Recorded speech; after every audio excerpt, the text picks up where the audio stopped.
ప్రభునందు ప్రియులారా, మీ అందరికీ ప్రభువైన యేసుక్రీస్తు నామమున శుభములు.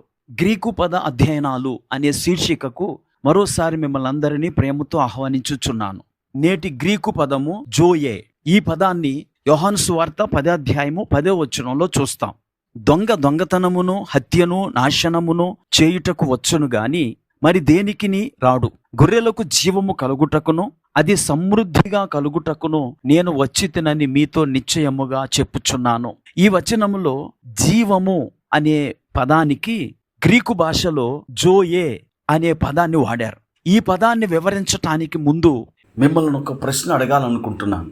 మీరు ఎప్పుడైనా ఏదైనా నష్టము, కీడు, అపజయము, అనారోగ్యము కలిగినప్పుడు దేవుడా నేనేం తప్పు చేశానో, ఎందుకు నాకు ఈ శిక్ష అని అనుకున్నారా? మనలో చాలా మంది అనుకునే ఉంటారు. ఎందుకంటే ఏ నష్టము కలిగినా, ఏ అనారోగ్యము కలిగినా, ఏ యాక్సిడెంట్ కలిగినా నేనేదో తప్పు చేశాను, అందుకే నాకు ఈ కష్టము, నష్టము కలిగినది అని భావించి దేవుణ్ణి ప్రశ్నిస్తూ ఉంటారు. ప్రియులారా, ఈ విధంగా మనము భావించుటకు కారణము సాతాను మనలను ఆ విధంగా ప్రేరేపించుటయే. ఆ ఆలోచనలన్నీ దేవుని వాక్యానికి, దేవుని చిత్తానికి వ్యతిరేకం. ప్రియులారా, సాతానుడు గొప్ప మోసగాడు. ప్రకటన గ్రంథం 12వ అధ్యాయము 9వ వచనంలో, కాగా సర్వలోకమును మోసపుచ్చుచు అపవాదనియు సాతాననియు పేరుగల ఆది సర్పమైన ఆ మహాఘట సర్పము పడద్రోయబడెను అని సాతానును సర్వలోక మోసగానిగా అభివర్ణించింది బైబిల్ గ్రంథం.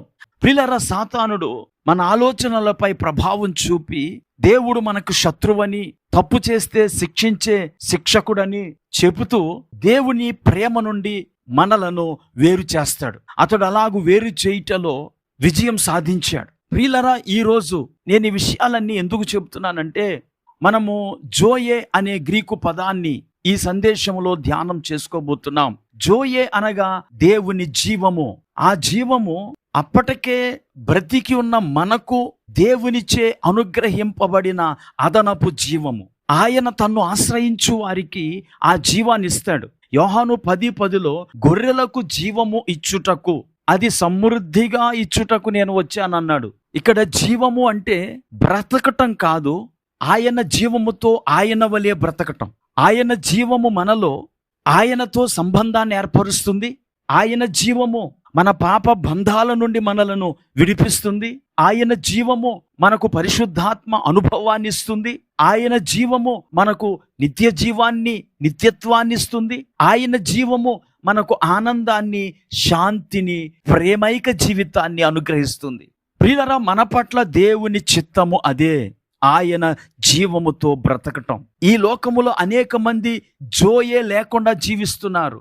అందుకే వారు పాపాన్ని జయించలేరు, పరిశుద్ధాత్మచే నడిపించబడరు, ఆనందము, శాంతి, సమాధానాలను కలిగి ఉండరు. మనము దేవుని జీవాన్ని పొందినప్పుడు ఆ జీవము మనము కేవలము బ్రతకటానికి మాత్రము కాదు, క్రీస్తు వలె బ్రతకటానికి మనకు సహాయం చేస్తుంది. ఈ మాటలు వింటున్న నా ప్రియ స్నేహితుడా, సోదరి, ఏదైనా తోటలో సాతాను ఆదామును మోసగించినప్పుడు వారిలోనికి పాపము ప్రవేశించింది.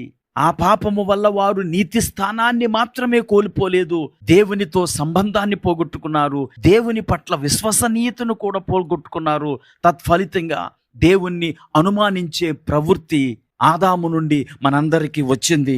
తద్వారా ఏ కీడు, ఏ నష్టం కలిగినా దానికి కారణం దేవుడేనని మనము నమ్ముతూ ఉన్నాం. ఈ మాటలు వింటున్న నా ప్రియ స్నేహితుడా, సోదరి, ఈరోజు మీరు దేవుని యొక్క జోయేని పొందుకోండి.